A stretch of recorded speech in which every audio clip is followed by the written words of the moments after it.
Good morning बेटा। बेटा हम इक्विवेलेंट मास के बारे में पढ़ रहे थे। इक्विवेलेंट मास क्या था?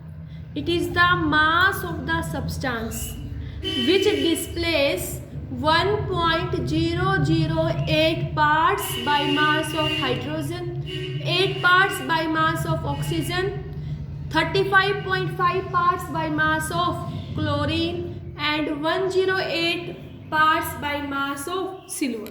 उसको हमने इक्विवेलेंट मास बोला था। ओके, और इक्विवेलेंट मास हमारा क्या होता है? Atomic mass upon n factor. ठीक है, तो हमने पढ़ा था methods for determination of equivalent mass of element.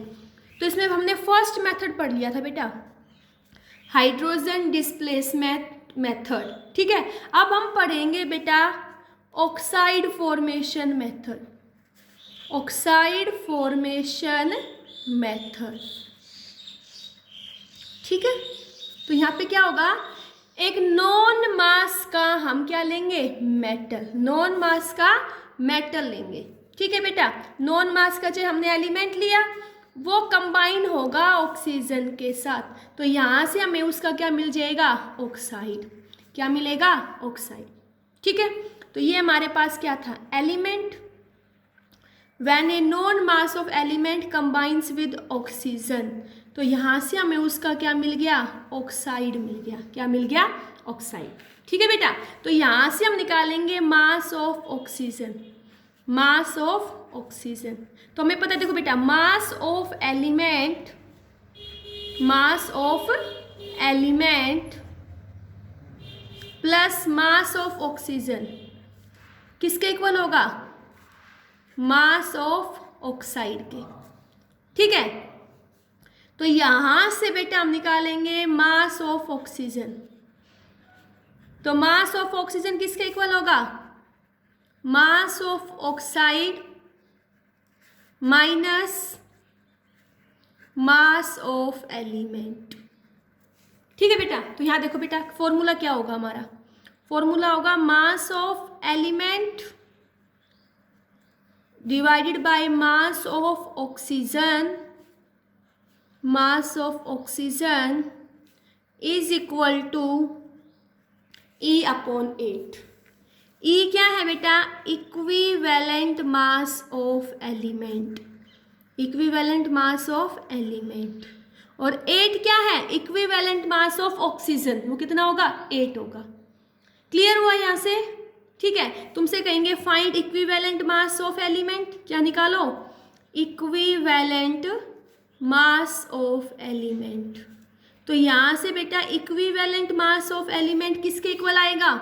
ये हमारा आएगा मास of element, mass of element divided by mass of oxygen into 8। Okay, तब हमारा एलिमेंट ऑक्सीजन के साथ कंबाइन होगा, तो हम उसका इक्विवेलेंट मास निकाल लेंगे by using the formula mass of element divided by mass of oxygen into 8। चलो अब इस पे हम एक क्वेश्चन करते हैं बेटा। ठीक है, जैसे मैंने तुम्हें क्वेश्चन दिया कि 0.635 gram of a metal forms an oxidation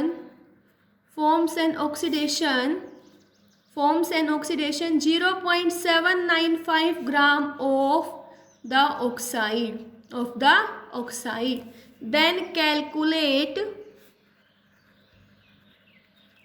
equivalent mass of metal. You will have to calculate equivalent mass of metal. सबसे पहले हमें क्वेश्चन में क्या दिया हुआ है? हमें कहा गया 0.635 gram of a metal. It means in question mass of metal is given. Mass of metal कितना है? 0.635 ग्राम। तब इसका ऑक्सीडेशन होता है, तो यहाँ से ऑक्साइड मिलता है, तो मास ऑफ ऑक्साइड कितना है? 0.795 ग्राम। ठीक है बेटा, you will have to find equivalent mass of metal. तुम्हें क्या निकालना है, इक्विवेलेंट मास ऑफ मेटल। ये तुम्हारा क्वेश्चन है बेटा। अब इक्विवेलेंट मास निकालने के तुम्हें मास ऑफ ऑक्सीजन पता होना चाहिए। देखो क्या फॉर्मूला था, mass of element upon mass of oxygen is equal to E upon 8। तो तुम्हें मास ऑफ एलिमेंट पता है लेकिन मास ऑफ ऑक्सीजन नहीं पता, तो यहाँ पे क्या कहोगे, जो मास होगा, क्या, mass of oxide, it will be equal to mass of metal plus mass of oxygen, mass of oxygen. तो मास ऑफ ऑक्साइड क्या है, 0.795 equal to mass of metal 0.635। तो यहाँ से क्या निकाल लोगे, मास ऑफ ऑक्सीजन। ठीक है बेटा, तो यहाँ से तुम्हारा मास ऑफ ऑक्सीजन क्या आएगा, 0.795 माइनस 0.635। तो यहाँ से तुम्हारे पास मास ऑफ ऑक्सीजन कितना आया बेटा, मास ऑफ ऑक्सीजन आया 0.16 ग्राम। अब देखो तुम्हें मास ऑफ मेटल पता, मास ऑफ ऑक्सीजन पता, तो यहाँ से क्या निकाल लोगे अब, इक्विवेलेंट मास ऑफ मेटल। क्या फॉर्मूला था हमारे पास, mass of metal divided by mass of oxygen is equal to E upon 8। तो मास ऑफ मेटल कितना है, 0.635, mass of oxygen 0.16 into 8 is equal to E। तो यहाँ से सोल्व करोगे तो यहाँ से बेटा equivalent mass of metal, equivalent mass of metal कितना आएगा हमारे पास, 31.75 ग्राम, 31.75 ग्राम। क्लियर हुआ ये, ठीक है, समझ आया ना बेटा। नेक्स्ट हम पढ़ेंगे, ये हमने ऑक्साइड फॉर्मेशन पढ़ा, कब, तब मेटल रिएक्ट करेगा ऑक्सीजन के साथ तो क्या बनाएगा, मेटल ऑक्साइड। तो यहाँ से हमने कहा बेटा अगर हमारे पास एक मेटल दिया वो ऑक्सीजन के साथ रिएक्ट कर रहा और हमसे ये कहा जाए उसका इक्विवेलेंट मास निकालो, तो हम क्या फॉर्मूला लगाएंगे, mass of element upon mass of oxygen is equal to E upon 8। 8 क्या है, equivalent mass of oxygen, E क्या है, इक्विवेलेंट मास ऑफ एलिमेंट। तो यहाँ से क्या निकाल देंगे, equivalent mass of element, formula क्या आएगा, मास of element upon mass of oxygen into 8। Okay, next हम पढ़ेंगे बेटा क्लोराइड फॉर्मेशन मेथड। ठीक है, ये हमने ऑक्साइड फॉर्मेशन मेथड पढ़ा था। थर्ड हम पढ़ेंगे बेटा, थर्ड हमारा होगा chloride formation method, chloride formation method. Chloride formation method क्या होगा बेटा, देखो यहाँ पे हमारे पास मेटल होगा, ठीक है, वो मेटल क्लोरीन गैस के साथ रिएक्ट करेगा तो यहाँ से क्या मिलेगा, मेटल क्लोराइड। क्या मिलेगा बेटा, मेटल क्लोराइड। ओके, और यहाँ से हम क्या निकालेंगे, यहाँ से हम निकालेंगे बेटा इक्विवेलेंट मास ऑफ एलिमेंट या इक्विवेलेंट मास ऑफ मेटल। तो यहाँ हम क्या लगाएंगे फॉर्मूला, सेम बेटा, mass of element divided by mass of chlorine is equal to equivalent mass of element upon 35.5। अब इस केस में हमारे पास ये फॉर्मूला आएगा। ठीक है, अगर तुम्हें में बेटा मेटल का मास दे दे और मेटल क्लोराइड का, तो क्लोरीन का कैसे निकालोगे, तुम क्या कहोगे, जो मास होगा क्लोरीन का, मास ऑफ क्लोरीन किसके इक्वल होगा बेटा, mass of chloride minus mass of metal, mass of metal. Okay, तो यहाँ से बेटा equivalent mass of chlorine, equivalent mass of metal या फिर एलिमेंट, एक ही बात है बेटा, मेटल किसके इक्वल आएगा बेटा, mass of metal upon mass of chlorine, mass of metal upon mass of chlorine into 35.5। Okay, और यहाँ से क्या निकाल देंगे हम, इक्विवेलेंट मास ऑफ मेटल। ठीक है, एक क्वेश्चन करवाती हूँ बेटा इसके ऊपर, देखो जैसे मैंने तुम्हें कहा क्वेश्चन किसके ऊपर कर रहे हैं बेटा, हम मेटल क्लोराइड के ऊपर, तब एक मेटल रिएक्ट करेगा क्लोरीन के साथ तो क्या बनाएगा, मेटल क्लोराइड। क्वेश्चन देखो बेटा, जैसे मैंने कहा 2.158 gram of a metal, gram of a metal gives 2.868 gram of its oxide, gram of its, sorry बेटा ऑक्साइड नहीं पढ़ेंगे, क्लोराइड पढ़ रहे हैं तो क्या ले लेते हैं, मास of it's chloride. Find the equivalent mass of metal, इस मेटल का क्या निकालो, इक्विवेलेंट मास। तो सबसे पहले जो तुम्हें क्वेश्चन में दिया है वो लिखोगे बेटा। तो हमें क्या दिया हुआ है, मास ऑफ मेटल, ठीक है। मास ऑफ मेटल कितना दिया हुआ है, 2.158 ग्राम। तब वो मेटल क्लोरीन के साथ रिएक्ट बना रहा है, क्लोराइड। तो मास ऑफ क्लोराइड दिया हुआ है 2.868 ग्राम। अब बेटा देखो मेटल का पता, क्लोराइड का पता, क्लोरीन का निकाल लोगे। तो यहां से बेटा मास ऑफ क्लोरीन किसके इक्वल आएगा, mass of chloride minus mass of metal. तो मास ऑफ क्लोराइड कितना है 2.68 माइनस मास ऑफ मेटल 2.158। तो यहाँ से हमारे पास क्या आ जाएगा बेटा, यहाँ से हम निकाल लेंगे मास ऑफ क्लोरीन। क्या निकाल लेंगे, मास ऑफ क्लोरीन। तो मास ऑफ क्लोरीन कितना आएगा हमारे पास 0.71 ग्राम, ठीक है। अब इक्विवेलेंट मास निकालने के लिए फॉर्मूला क्या था, equivalent mass of metal, equivalent mass of metal is equal to, किसके इक्वल था बेटा, मास ऑफ मेटल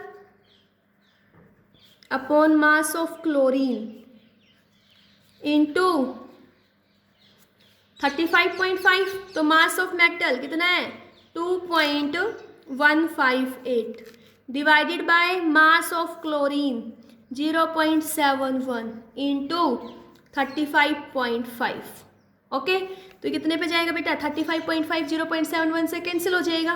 तो यहाँ से हमारे पास इक्विवेलेंट मास ऑफ मेटल आएगा 107.9। Equivalent mass of metal is 107.9। Clear हुआ ये। अब नेक्स्ट हम पढ़ेंगे बेटा metal to metal displacement. Okay, देखो नेक्स्ट हम पढ़ेंगे फोर्थ मेथड हम पढ़ेंगे बेटा मेटल टू मेटल डिस्प्लेसमेंट, ठीक है। तो मेटल टू मेटल डिस्प्लेसमेंट में क्या होगा, जो मोर एक्टिव मेटल होता है it will displace the less active metal from its salt solution, yes और नो। एक एग्जांपल कंसीडर करो बेटा, जैसे हमारे पास कॉपर सल्फेट सॉल्यूशन था, इसमें मैंने जिंक डाल दिया। तो जिंक क्या है, मोर एक्टिव मेटल, तो ये क्या करेगा, लेस एक्टिव मेटल को यहाँ से डिस्प्लेस कर देगा। तो हमें क्या मिलेगा ZnSO4 + Cu। ओके, क्लियर हुआ ये। अब यहाँ पे देखो जिंक की क्या था, जिंक था डिस्प्लेसिंग एलिमेंट। इस डिस्प्लेसिंग एलिमेंट ने इस कॉपर को यहाँ से डिस्प्लेस्ड कर दिया, ठीक है। तो यहाँ पे जो मास होगा जिंक का या मास होगा कॉपर का, वो किसके इक्वल होगा, it will be equal to its equivalent mass. मैंने क्या बताया, जिंक ने इसको डिस्प्लेस किया तो जिंक को मैंने बोला डिस्प्लेसिंग एलिमेंट या डिस्प्लेसिंग मेटल। कॉपर यहाँ से डिस्प्लेस्ड हो गया तो ये क्या हो गया, डिस्प्लेस्ड मेटल, ठीक है बेटा। तो यहाँ देखो जो मास होगा डिस्प्लेसिंग एलिमेंट का, क्या कहा मैंने, mass of displacing metal, mass of displacing metal and displaced metal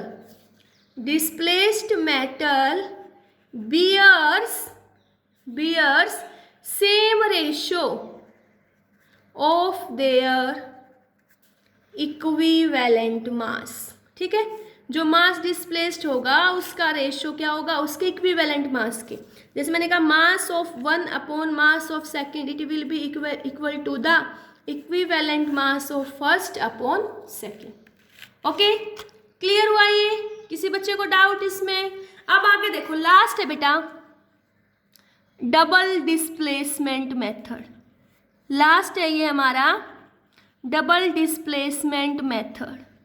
double displacement method में क्या होगा, देखो जैसे मैंने कहा A B plus C D, अगर ए एक्सचेंज होकर डी के साथ बॉन्ड बना ले बी सी के साथ, तो ये हमारा क्या होता है, डबल डिस्प्लेसमेंट रिएक्शन। और यहाँ पे इसके क्या बनेंगे, प्रेसिपिटेट बनेंगे। क्या बनेंगे, प्रेसिपिटेट। ठीक है, जो मास ऑफ कंपाउंड रिएक्ट हो रहा है, the mass of compound react and mass of product formed, वो किस में होगा, in the ratio of equivalent mass. और जो इक्विवेलेंट मास होगा किसी भी कंपाउंड का, it will be equal to the equivalent mass of its radical. Radical जिनसे वो मिलके बने हैं। जैसे मैं यहाँ से कहूँगी जो मास होगा, mass of A B upon, A B क्या है, रिएक्टेंट, यहाँ से प्रोडक्ट क्या बना है, ए डी, तो क्या लिखूंगी, mass of A B upon mass of A D, it will be equivalent to the equivalent mass of A B. किसके इक्वल होगा ये, equivalent mass of A B upon equivalent mass of A D. तो ये compound है बेटा, तो इन compound का, जो कंपाउंड ए बी है, इसका इक्विवेलेंट मास किसके इक्वल होगा, इसका इक्विवेलेंट मास होगा इसके रेडिकल के इक्वल। तो क्या लिखेंगे, equivalent mass of A plus equivalent mass of B.